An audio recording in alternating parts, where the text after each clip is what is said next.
Hello, and welcome to Beyond Books, where we talk about books and beyond. I'm your host. I'm Renee, co host Raina, and today her snack of the day is Country Kitchen Soft Chew Beef Recipe Treats. So, yeah, we'll get her some of these and get her going with those because today we're going to talk about my reading plans for May. I have to tell you, though, I'm beginning to feel a little bit of a slowdown coming on. I've been reading a lot, particularly this year, since January. And yeah, I'm not quite ready to call it a slump yet. In fact, I really don't think that that's it at all. I just think that I'm reading a lot of kind of the same kinds of books, maybe, and I need to shake it up a little bit. So hopefully, what I chose here for May will hold my interest. And if not, as always, I'm ready to abandon my TBR and start substituting with something else entirely. So let's see how it goes. Now, without further ado, here we go. The first book that I've actually been reading for some time now, and I've read a few chapters here and there between other reads, and that's Stephen King's Tommyknockers. This is a good book overall. I'm enjoying the basic story, the characters. I'm interested in seeing what happens next. But it is a long book, well over 800 pages. I think a condensed version could be more compelling, but that's me. It is what it is, and I'm doing okay with it. I did finish 11/22/63 in April, and that was also over 800 pages. So let's just say I won't be reading King for at least a couple of months now. I think I've had enough of a good thing. So, but almost done. My next book that I'm planning on in May is Oranges Are Not the Only Fruit, and that is by Jeanette Winterson. This is a coming of age story about a young girl who is brought up in an evangelical household. The young lady is on target to become a missionary for her church when she begins to discover her sexuality and her attraction to other women. And now I've heard very good things about this book, so I do look forward to it. I think that there might be some bans and challenges against this book, but I don't know for sure. But I'll start researching that, and if so, it'll be my 11th banned book of 2025 because I did find out once I dug around enough. I did find out that there are some bans and challenges against The Prime of Miss Jean Brodie, which I also read last month in April. That is by Muriel Spark. And so I made this number 10 on my banned books list.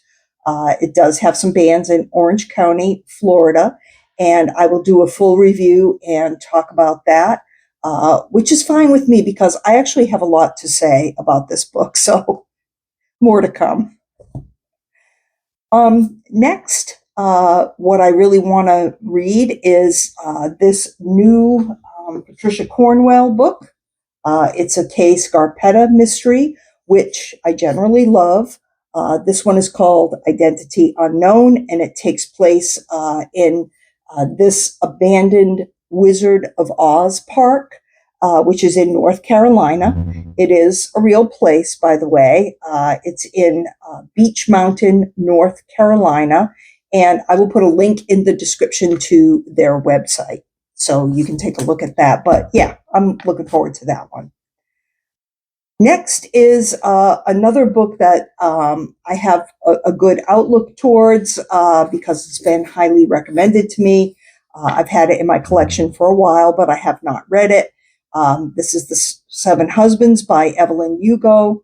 I'm sorry, The Seven Husbands of Evelyn Hugo. and it's by Taylor Jenkins Reid. I've never read anything by this author, and I don't even really know a lot about this particular story, but yeah, let's do it. The last one that I'm going to actually kind of like schedule on my TBR is The Memory of Running by Ron McClarty. I don't know a lot about this book either, but it looks nostalgic and it looks interesting. It's about a man who is middle-aged. He's overweight. He works in a low-paying job. He smokes. He doesn't have any friends. And in a one week's period of time, a lot of things change for him as his parents and sister are suddenly and tragically killed. So he decides to fix up an old 3-speed Raleigh English racer bicycle and pedal across country on it. I love a good road trip story, and I think that this one will be good. So I've wanted to read it actually in April, but then I get on the Stephen King kick, and so it's gotten bumped back to May. But I'm still interested in it, and I still want to read it.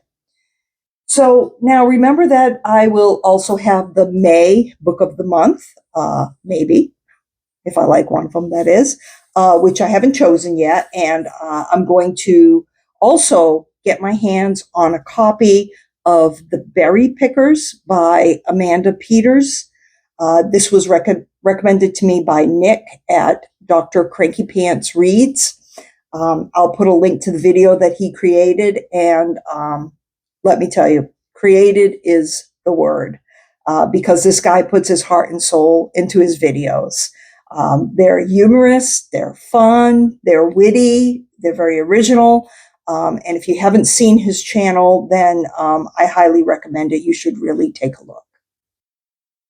My next few videos will be an in-depth look at Crime of Miss Jean Brodie, as I mentioned, banned book number 10.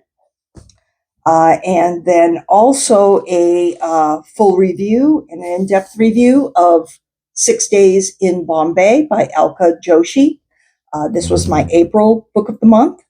So there's still lots to do before I go on vacation with my sister, as I've mentioned. That will be later in May.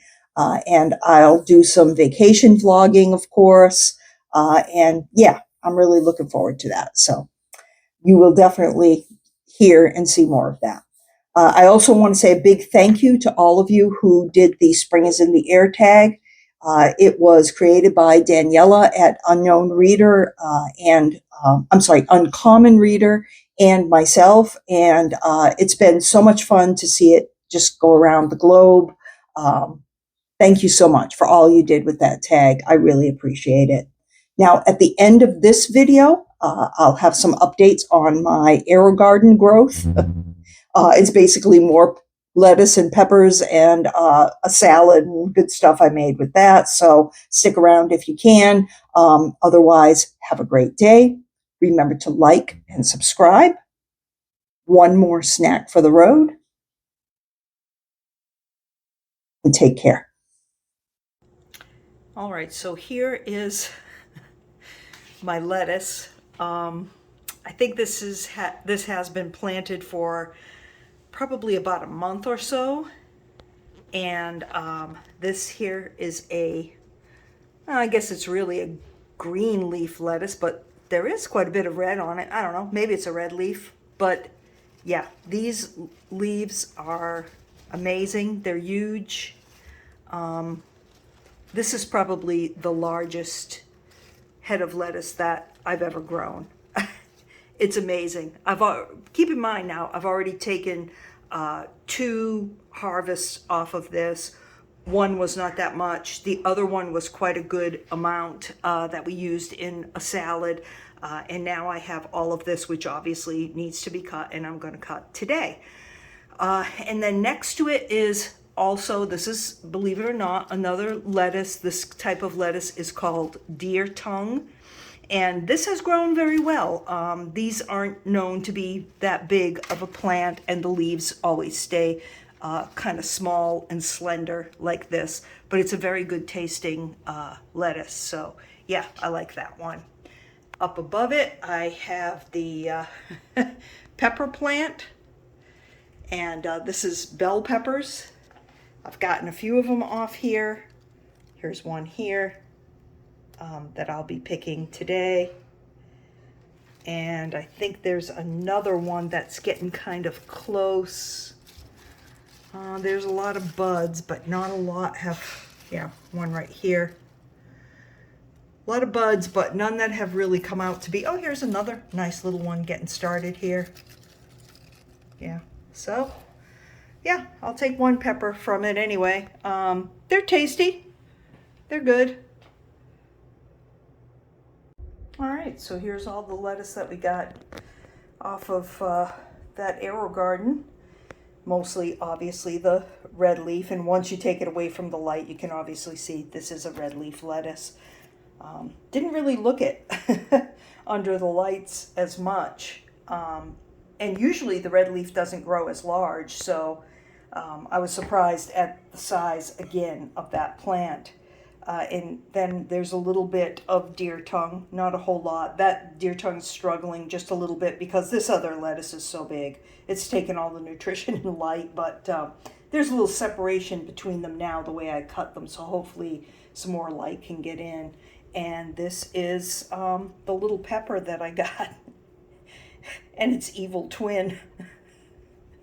But anyway, yeah, so not much to that, but we'll see. It'll taste good anyway. Put a little bit of it in salad or something. So, yep, salad today for lunch. All right, and here is the salad.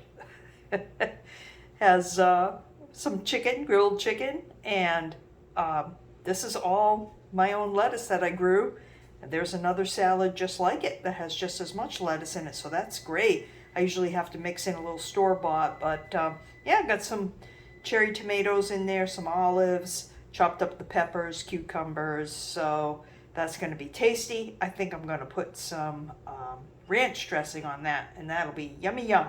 So, bon appetit.